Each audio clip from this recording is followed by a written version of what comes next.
वहाँ डिस्टेबलाइजेशन देखना चाहता है और उसको प्रमोट करना चाहता है। हो सकता है कि इसमें कुछ हद तक कुछ हो हकीकत हो, लेकिन एक दूसरा व्यू भी है और वो ये है कि हिंदुस्तान ने पिछले इतने सालों में वहाँ पे अफगानिस्तान में कोई $3 बिलियन की इन्वेस्टमेंट की है। सबसे पहली बात यह है कि एक पीसफुल अफगानिस्तान में वो अपनी इन्वेस्टमेंट को प्रोटेक्ट कर सकेगा।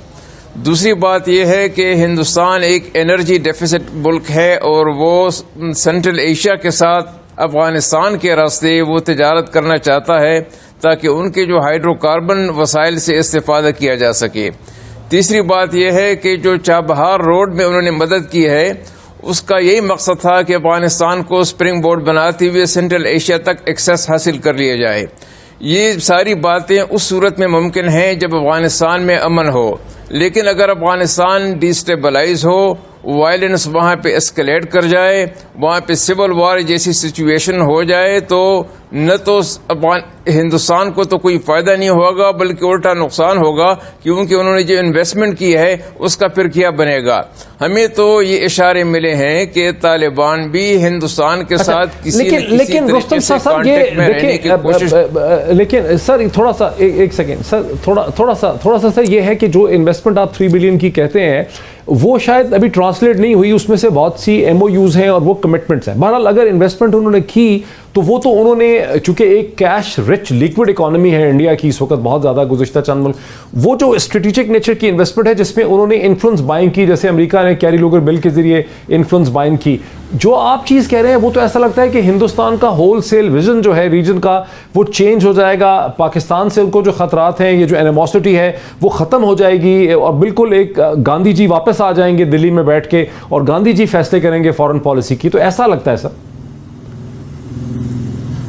देखिए, आप इसको रूल आउट नहीं कर सकते। पहली बात यह है कि इस वक्त जो हिंदवाटा की जो पॉलिसी है वो तो मोदी जी तक महदूद है। अगर जब मोदी जी चला जाए, मोदी की हुकूमत चली जाए, तो हो सकता है कि वहाँ पे कुछ इसमें एक फंडामेंटल चेंज आ जाए इस पॉलिसी में, क्योंकि हिंदुस्तान के अंदर बहुत से लोग इस पॉलिसी की मुखालफत कर रहे हैं और इस पॉलिसी से हिंदुस्तान को कोई फायदा नहीं पहुंचा, नुकसान पहुंच रहा है, वो आइसोलेशन की तरफ जा रहा है।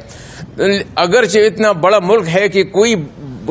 ना अमरीका न रूस न यूरोपियन ममालिक जो हैं उनके साथ ताल्लुकात को बिगाड़ सकते हैं, क्योंकि इतनी बड़ी इकानमी है, इतना बड़ा मुल्क है, उनके इतने बड़ा डियास्पोरा है सारी दुनिया में। इनको देखते हुए हर मुल्क जो है वो एहतियात से काम ले रहा है, तो इसलिए उन पर तनकीद भी कम की जाती है। कश्मीर के मामले में जो उन्होंने किया उस पर दुनिया की तरफ से कोई तनकीद नहीं आई, कोई उनको क्रिटिसाइज नहीं किया गया, कोई उनको टारगेट नहीं किया गया, क्योंकि हर एक मुल्क जो है वो अपने मफादात की बात करता है।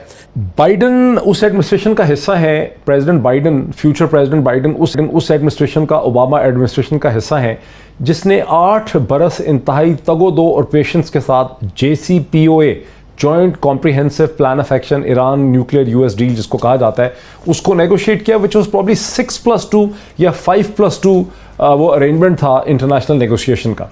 अब जाहिर है कि ये एडमिनिस्ट्रेशन किसी हद तक उस पर वापस जाएगी और उसका मेन जो सेंट्रल प्लान था वो ये था कि सऊदी अरब लेड जो डिक्टेटोरियल GCC रेजीम्स हैं इन पे से अमेरिका की रिलायंस कम करनी है और एक निस्बतन ज़्यादा प्लूरल ईरान जो है उसको एक सेंटर ऑफ ग्रेविटी के तौर पर एक्सेप्ट किया जाए, उसके साथ ताल्लुकात जो हैं वो बेहतर किए जाए। और इसके ऊपर बड़ा यूरोपियन कंसेंसस भी था, इसमें रशियंस भी शामिल थे, इसमें चाइनीज़ भी शामिल थे। अब क्या होगा, what is the future relationship with Saudi Arabia, GCC countries and with Iran?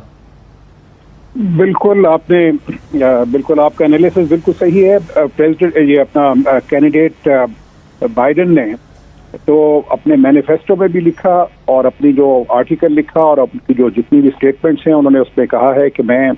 अगर इक़्तिदार में आ गया तो ये ईरान के साथ जो न्यूक्लियर डील है उसको रिवाइव करूंगा। अब वो अगर रिवाइव होती है तो उसके साथ जो ना सिर्फ यूरोपियन ममालिक के ईरान के साथ ताल्लुकात बेहतर होंगे बल्कि अमेरिका के साथ भी उनके चैनल्स ऑफ कम्युनिकेशन जो उनसे है ना वो बहुत इम्प्रूव होंगे, क्योंकि अमेरिका के अंदर भी काफ़ी हलकों में,